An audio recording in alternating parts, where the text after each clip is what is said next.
था शौक़ मुझे भी ज़माना घूमने का बहुत, लेकिन अपना घर अब अच्छा लगता है।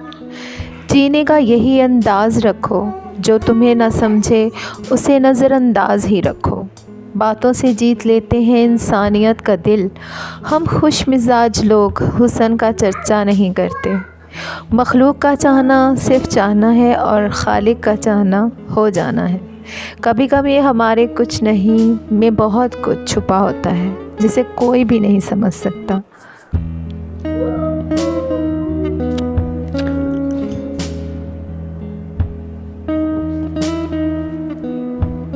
दीवारों के कान हों या ना हों, फरिश्तों के पास कलम ज़रूर होता है। ना कामयाब होता है ना नाकाम होता है, आदमी इश्क में बस बदनाम होता है।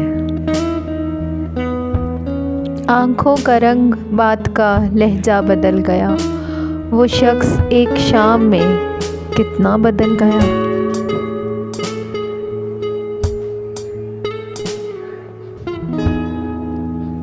हैरत से सारे लफ्ज़ उसे देखते रहे, बातों में अपनी बात को कैसा बदल गया। कोई भी चीज़ अपनी जगह पर नहीं रही, जाते ही एक शख्स के क्या क्या बदल गया।